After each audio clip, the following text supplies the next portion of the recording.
yaitu steril, membela citra buruk. Gambar yang buruk itu adalah salinan bergerak. Kualitasnya jelek, resolusinya di bawah standar. Saat dipercepat, kualitasnya memburuk. Itu adalah bayangan gambar, pratinjau, gambar bini, ide yang keliru, gambar keliling yang didistribusikan secara gratis, diperas melalui koneksi digital yang lambat, dikompresi, direproduksi, dirobek, diremix, serta disalin dan ditempel ke saluran distribusi lain. Citra berkualitas rendah adalah kain lusuh atau sobekan sebuah AVI atau JPEG. Kaum proletar rendahan dalam masyarakat kelas penampilan yang diberi peringkat dan dinilai berdasarkan resolusinya. Citra berkualitas rendah telah diunggah, diunduh, dibagikan, diformat ulang, dan diedit ulang. Ini mengubah kualitas jadi aksesibilitas, nilai pameran jadi nilai kultus, film jadi klip, kontemplasi menjadi gangguan. Citra tersebut dibebaskan dari brankas bioskop dan arsip dan didorong ke dalam ketidakpastian digital dengan mengorbankan substansinya sendiri. Citra berkualitas rendah cenderung ke arah abstraksi. Ia adalah ide visual dalam proses pembentukannya. Citra buruk tersebut merupakan generasi kelima yang ilegal, gambar asli yang terdistorsi. Silsilahnya meragukan, nama filenya sengaja salah ijaz. Seringkali gambar ini melanggar warisan budaya, budaya nasional, atau bahkan hak cipta. Gambar ini diwariskan sebagai umpan, jebakan, indeks, atau sebagai pengingat akan bentuk visualnya di masa lalu. Gambar ini mengejek janji-janji teknologi digital. Tidak hanya seringkali terdegradasi hingga hanya menjadi buram yang terburu-buru. Bahkan orang pun ragu apakah gambar ini masih bisa disebut gambar sama sekali. Hanya teknologi digital yang mampu menghasilkan gambar yang begitu buruk seperti ini. Gambar yang buruk adalah hal yang lazim di zaman sekarang. Gambar-gambar yang terbuang dari layar, puing-puing produksi audiovisual, sampah yang terdampar di pantai ekonomi digital. Mereka menjadi saksi atas dislokasi, transfer, dan permintaan gambar yang penuh kekerasan. Percepatan dan peredarannya dalam siklus ganas kapitalisme audiovisual. Gambar-gambar yang buruk diseret ke seluruh dunia sebagai komoditas atau perwujudannya, sebagai hadiah atau sebagai anugerah. Mereka menyebarkan kesenangan atau ancaman kematian, teori konspirasi atau bajakan, perlawanan atau kebodohan. Gambar-gambar yang buruk menunjukkan hal yang langka, yang jelas, dan yang tak terbayangkan, yaitu jika kita masih mampu menguraikannya. 1. Resolusi rendah. Dalam salah satu film Woody Allen, karakter utamanya tampak buram. Ini bukan masalah teknis, melainkan semacam penyakit yang menyimpannya. Citranya selalu kabur. Karena karakter Allen adalah seorang aktor, ini menjadi masalah besar. Ia tidak dapat menemukan pekerjaan. Kurangnya kejelasan citranya berubah menjadi masalah misteri. Kejernihan diidentifikasi sebagai posisi kelas, posisi yang nyaman dan istimewa. Sementara keburaman menunjukkan nilai seseorang sebagai sebuah citra. Namun, hierarki gambar kontemporer tidak hanya didasarkan pada ketajaman, tetapi juga dan terutama pada resolusi. Lihat saja toko elektronik manapun dan sistem ini, yang dijelaskan oleh Harun Faroqi dalam sebuah wawancaranya yang penting tahun 2007 menjadi sangat jelas. Dalam masyarakat gambar, peran sebagai toko unggulan. Di toko unggulan, sinema mengambil produk-produk kelas atas dipasarkan dalam lingkungan yang mewah. Turunan yang lebih terjangkau dari gambar yang sama beredar sebagai DVD, di televisi siaran atau daring, sebagai bentuk yang berkualitas buruk. Jelas, gambar beresolusi tinggi terlihat lebih cemerlang dan mengesankan, lebih mimikri dan magis, lebih menakutkan dan menggoda daripada gambar yang buruk. Bisa dibilang, gambar beresolusi tinggi lebih kaya. Kini, bahkan format konsumen pun semakin beradaptasi dengan selera para pecinta film dan penikmat estetika yang bersikeras menggunakan film 35 mm sebagai jaminan visualitas yang murni. Penekanan pada film analog sebagai satu-satunya media yang penting secara visual bergema di seluruh wacana tentang sinema, hampir tanpa mempedulikan nuansa ideologisnya.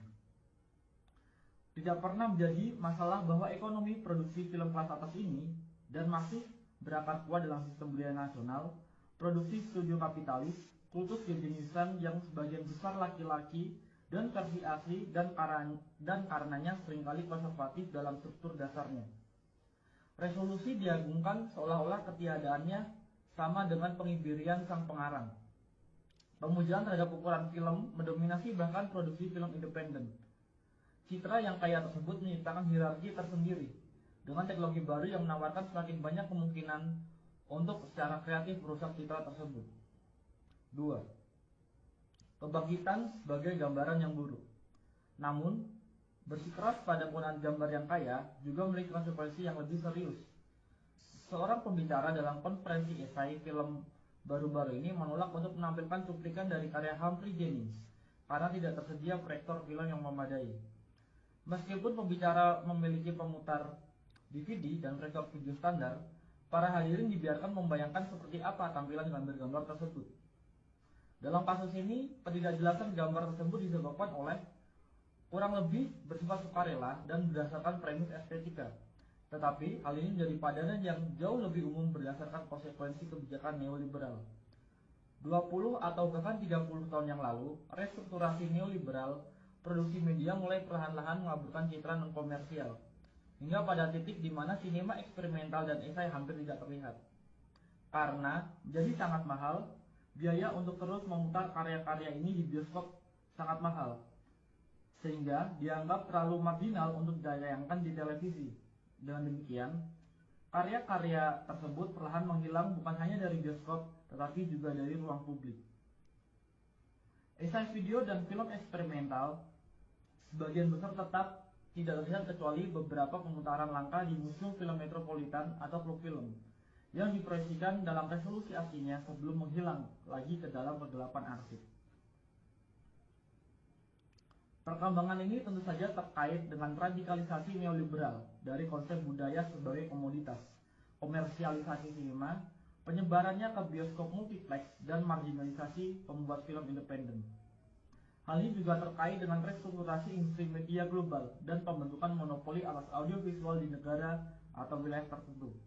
Dengan cara ini, materi visual yang resisten atau non-konformis menghilang dari permukaan ke dalam ruang bawah tanah berupa arsip dan koleksi alternatif, yang hanya dipertahankan oleh jaringan organisasi dan individu yang berkomitmen, yang akan mengedarkan salinan VHS bajakan di antara mereka sendiri. Sumber untuk ini sangat langka, aset berpindah dari tangan ke tangan, bergantung pada informasi dari mulut ke mulut di dalam lingkaran tertentu. Dari teman dan kolega. Dengan adanya kemungkinan untuk melakukan streaming video online, kondisi ini mulai berubah secara dramatis. Semakin banyak materi langka muncul kembali ke platform yang dapat diakses publik. Beberapa di antaranya dikurasi dengan cermat, contoh Ubu Web, dan beberapa hanya berupa tumpukan barang, yakni YouTube. Saat ini setidaknya ada 20 torrent esai film Chris Marker yang tersedia secara online. Jika Anda menginginkan retrospektif, Anda bisa mendapatkannya. Tapi, ekonomi gambar berkualitas rendah lebih dari sekedar unduhan. Anda dapat menyimpan filenya, menontonnya lagi, bahkan mengedit ulang atau memperbaikinya jika Anda merasa perlu, dan hasilnya beredar. File AVI buram dari karya-karya agung yang hampir terlupakan dipertukarkan di platform P2P semi rahasia. Video ponsel rahasia yang diselundupkan keluar dari museum disiarkan di YouTube. DVD saingan tontonan para seniman diperdagangkan. Banyak karya sinema avant-garde, esai, dan non-komersial telah dihidupkan kembali sebagai gambar berkualitas rendah, suka atau tidak suka. 3. Privatisasi dan pembajakan. Kemunculan kembali cetakan langka karya-karya seniman militan, eksperimental, dan klasik, serta seni video sebagai gambar berkualitas rendah memiliki makna tersendiri. Situasi mereka mengungkapkan lebih dari sekedar isi atau tampilan gambar. Hal ini juga mengungkapkan kondisi marginalisasi mereka, konstelasi kekuatan sosial yang menyebabkan peredaran mereka secara daring sebagai citra yang buruk. Gambar-gambar berkualitas buruk disebut berkualitas buruk karena tidak diberi nilai apapun dalam masyarakat kelas gambar. Statusnya sebagai gambar terlarang atau terdegradasi memberikan pengecualian dari kriteria tersebut. Kurangnya resolusi pada gambar-gambar tersebut membuktikan bahwa gambar-gambar itu telah dirampas dan dipindahkan. Jelas, Kondisi ini tidak hanya terkait dengan restrukturasi neoliberal produksi media dan teknologi digital, tetapi juga berkaitan dengan restrukturasi pasca sosialis dan pasca kolonial negara-negara bangsa, budaya mereka, dan arsip mereka. Sementara beberapa negara bangsa dibongkar atau runtuh, budaya dan tradisi baru diciptakan, dan sejarah baru dibangun.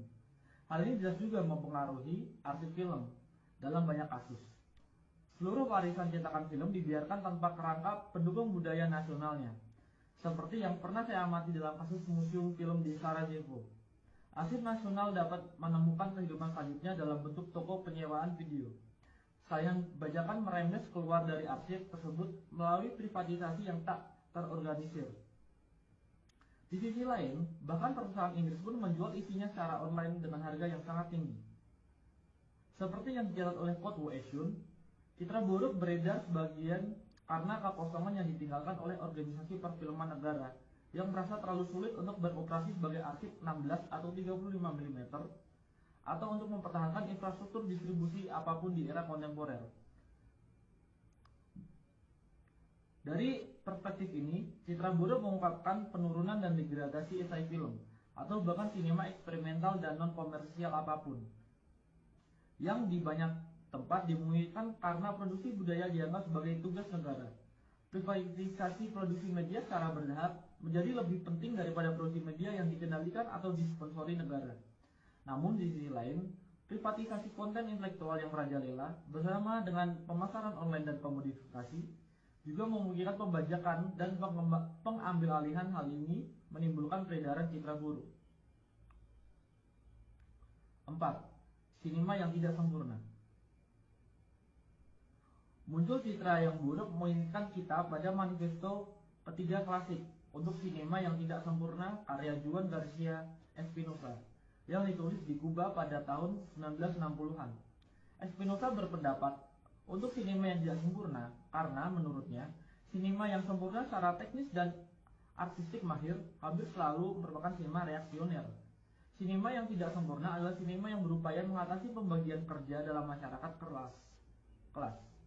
Ia menghubungkan seni dengan kehidupan dan sains, membuka perbedaan antara konsumen dan produsen, penonton dan pengarang.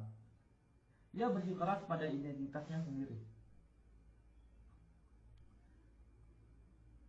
Ketidaksempurnaan populer tapi bukan konsumerisme dilakukan tanpa menjadi birokratis. Dalam manifestonya, Espinosa juga merefleksikan janji-janji media baru. Ia dengan jelas memprediksi bahwa perkembangan teknologi video akan membahayakan posisi elitis para pembuat film tradisional dan memungkinkan semacam produksi film massal, seni rakyat. Seperti ekonomi gambar yang buruk, sinema yang tidak sempurna mengurangi perbedaan antara penulis dan penonton serta menggabungkan kehidupan dan seni. Yang terpenting, visualitasnya sangat terkompromikan, buram, amatir, dan penuh artefak. Dalam beberapa hal, ekonomi citra yang buruk, hal ini sesuai dengan deskripsi sinema yang tidak sempurna. Sementara deskripsi sinema yang sempurna lebih mewakili konsep sinema sebagai tokoh unggulan.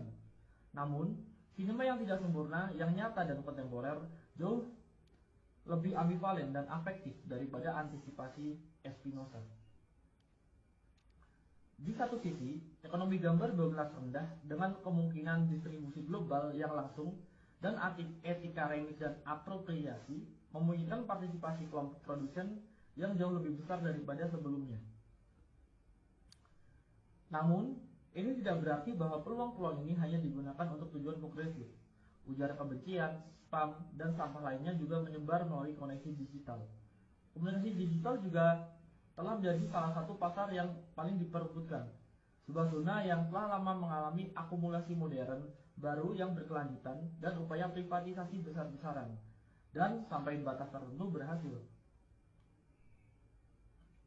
Jaringan tempat beredarnya gambar-gambar buruk tersebut jadi platform bagi kepentingan bersama yang baru dan rapuh, sekaligus medan pertempuran bagi agenda komersil dan nasional. Jaringan tersebut memuat materi eksperimental dan artistik, tetapi juga sejumlah besar pornografi dan paranoia. Meskipun wilayah citra berkualitas rendah memungkinkan akses ke citra yang terpinggirkan, wilayah ini juga dipenuhi oleh teknik komodifikasi paling canggih. meskipun memungkinkan partisipasi aktif pengguna dalam pembuatan dan distribusi konten. Platform ini juga melibatkan mereka dalam produksi. Pengguna menjadi editor, kritikus, penerjemah, dan penulis bersama dari gambar-gambar berkualitas rendah. Dengan demikian, gambar yang buruk adalah gambar yang populer, gambar yang dibuat dan dilihat oleh banyak orang. Mereka mengekspresikan semua kontradiksi dari kerumunan kontemporer, oportunisme, narsisme, keinginan akan otonomi dan kreasi, ketidakmampuan untuk fokus atau mengambil keputusan, kesiapan konstan untuk melanggar dan sekaligus tunduk. Secara keseluruhan, citra-citra buruk tersebut menyajikan gambaran sekilas tentang kondisi afektif kerumunan, neurosis, paranoia, dan ketakutan, serta keinginan akan intensitas kesenangan dan pengalihan perhatian. Kondisi citra-citra tersebut ini bukan hanya tentang transfer dan pemformatan ulang yang tak terhitung jumlahnya, tapi juga tentang banyaknya orang yang cukup peduli untuk mengkonversinya berulang kali, menambahkan subtitle, mengedit ulang, dan mengunggahnya. Dalam konteks ini, mungkin kita perlu mendefinisikan ulang nilai sebuah gambar, atau lebih tepatnya menciptakan perspektif baru untuknya. Terlepas dari resolusi dan nilai tukar, kita dapat membayangkan bentuk nilai lain yang didefinisikan oleh kecepatan, intensitas, dan penyebaran. Gambar yang buruk adalah buruk karena sangat terkompresi dan menyebar dengan cepat. Gambar tersebut kehilangan materi dan memperoleh kecepatan. Tetapi gambar tersebut juga mengekspresikan kondisi dematerialisasi yang tidak hanya dimiliki oleh warisan seni konseptual, tetapi terutama oleh mode produksi semiotik kapital, seperti yang dijelaskan oleh Felix Guattari, mendukung penciptaan dan penyebaran paket data yang ringkas dan fleksibel yang sangat diintegrasikan ke dalam kombinasi dan rangkaian yang semakin baru. Penyederhanaan konten visual ini, konsep yang sedang terbentuk dari gambar, menempatkan dalam suatu perubahan informasi umum dalam ekonomi pengetahuan yang berbagai gambar dan keterangannya keluar dari konteks ke dalam pusaran deteritorialisasi kapitalis permanen. Sejarah seni konseptual menggambarkan hal ini dematerialisasi objek seni pertama-tama sebagai gerakan perlawanan terhadap nilai fetisisme visibilitas. Namun kemudian, objek seni yang telah didematerialisasi ternyata sangat cocok dengan semiotisasi kapital. Dan dengan demikian, dengan arti tertentu, pergeseran konseptual citra buruk. Dalam kapitalisme, citra buruk juga mengalami ketegangan serupa. Di satu sisi, ia beroperasi melawan nilai fetisisme resolusi tinggi.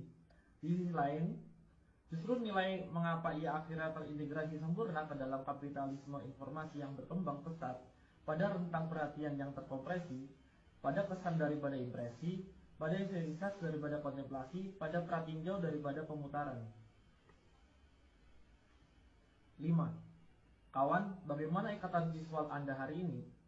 Namun, secara bersamaan, terjadi pembalikan paradoks. Peredaran gambar-gambar berkualitas rendah menciptakan sebuah sirkuit yang memenuhi ambisi awal sinema militan dan beberapa esai dan eksperimental untuk menciptakan ekonomi gambar alternatif, sebuah sinema yang tidak sempurna yang ada di dalam maupun di luar dan di bawah arus media komersial. Di era berbagi file, bahkan konten yang terpinggirkan pun beredar kembali dan menghubungkan kembali audiens yang tersebar di seluruh dunia. Citra buruk tersebut dengan demikian membangun anonimitas. Jaringan global menciptakan sejarah bersama. Ia membangun aliansi saat menyebar, memicu menerjemahkan atau salah tafsir, dan menciptakan publik serta debat baru. Dengan kehilangan substansi visualnya, ia mendapatkan kembali sebagai kekuatan politiknya dalam menciptakan aura baru di sekitarnya.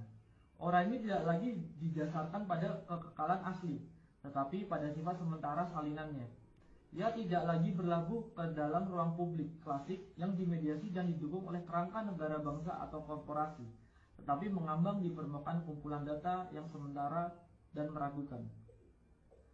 Dengan terlepas dari kasanah perfilman konvensional, karya ini terdorong ke layar-layar baru dan sementara yang dirangkai oleh keinginan para penonton yang tersebar. Oleh karena itu, peredaran gambar-gambar yang buruk menciptakan ikatan visual. Demikian juga Vertov pernah menyebutnya. Ikatan visual ini menurut Vertov dimaksudkan untuk menghubungkan para pekerja di seluruh dunia satu sama lain. Ia membayangkan semacam bahasa adamik visual komunis yang tidak hanya dapat memberi informasi atau menghibur, tapi juga mengorganisir para penontonnya.